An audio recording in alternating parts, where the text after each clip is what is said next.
आ गए मेरी मौत का तमाशा देखने। अब मुझे लटका देंगे, जुबान ऐसी बाहर आएगी, आंखें बाहर आएगी, थोड़ी देर लटकता रहूंगा, फिर ये मेरा भाई मुझे नीचे उतार देगा, फिर आप चर्चा करते घर चले जाओगे, खाना खाओगे, सो जाओगे। तुम्हारी ये नामर्दानगी, बुज़दिली एक दिन इस देश की मौत का तमाशा इसी खामोशी से देखेगी। कुछ नहीं कहना मुझे तुम्हें, कुछ नहीं। तुम्हारी जिंदगी में कोई फर्क पड़ने वाला नहीं। अंधेरे में रहने की आदत पड़ी है तुमको, गुलामी करने की आदत पड़ी है। पहले राजा महाराजाओं की गुलामी की, फिर अंग्रेजों की, अब चंद गद्दार नेताओं की और गुंडों की। धर्म के नाम पर ये तुम्हें बहकाते हैं, तुम एक दूसरे के गले काट रहे हो। काटो काटो। ऊपर वाला भी ऊपर से देखता होगा तो उसे शर्म आती होगी, सोचता होगा मैंने सबसे खूबसूरत चीज बनाई थी, इंसान।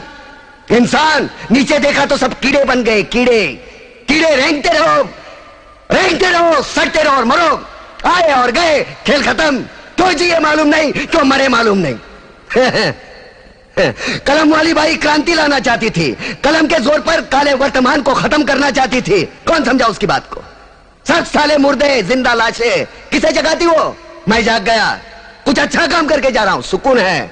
लेकिन ध्यान में रखना, तुम्हारी ये खामोशी कल तुम्हारे बच्चों के लिए रोना बन जाएगी। ये कानून वाले, वर्दी वाले नेता, इन्होंने अपना ईमान बेच दिया। एक दूसरे को जलाते वक्त तुम्हारा ईमान कहां गया था? भाड़ में।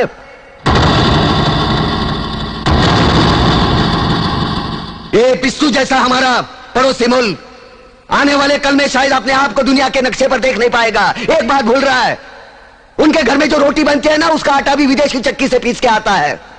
साले अपने खुद के देश में सुई नहीं बना सकते और हमारे देश को तोड़ने का सपना देखते हैं। वो ये सपना देख सकते हैं क्योंकि उन्हें मालूम है ये मुर्दों का देश है। वतन के लिए किसी को कोई हमदर्दी नहीं है। इसे तोड़ना बिल्कुल आसान है। मैं हिंदू, मैं मुसलमान, मैं सिख, मैं फलाना, मैं ढिमका। एक लाठी को तो कोई भी तोड़ सकता है, लेकिन लाठी के भारे को तोड़ना मुश्किल है। मैंने बचपन में पढ़ा था, स्कूल में, तीसरी में। मैं क्यों समझा रहा हूं तुमको? क्यों समझा रहा हूं? पागल हूं मैं? भूसा भरा पड़ा है मेरे दिमाग में। क्यों बातें कर रहा हूं इन पत्थरों से? हंसो हंसो, खुशियां मनाओ। क्रांति की राह पर एक और कुत्ते की मौत मरने जा रहा है, कल कोई और मरेगा। हमें क्या? हाँ? हम इसी तरह जीते रहेंगे, है ना? जियो भाई जियो, जैसे चाहिए वैसे जियो। मैं हिजड़े की जिंदगी जीना नहीं चाहता। ए ला, चल चल ला।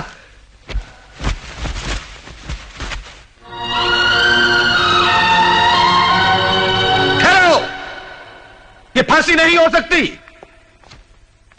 उन देशद्रोहियों के खिलाफ जो सरकार को सबूत मिले हैं, उससे साबित होता है कि प्रताप ने उनको मारकर देश का उद्धार किया है। इसलिए भारत के राष्ट्रपति ने उसकी सजा माफ कर दी है। ये रहे उसके कागजात।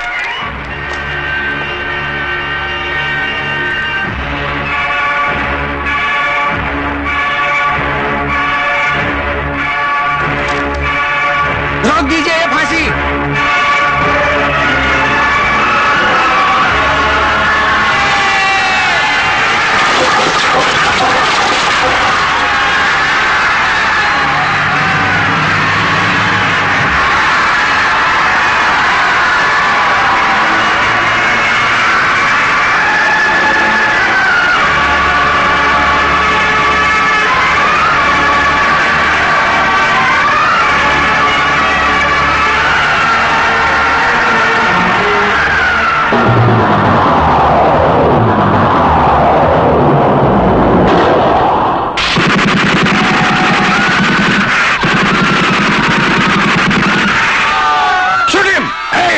कमिश्नर, लाशों के ढेर बिछा दूंगा अगर हमारे बीच में आया तो।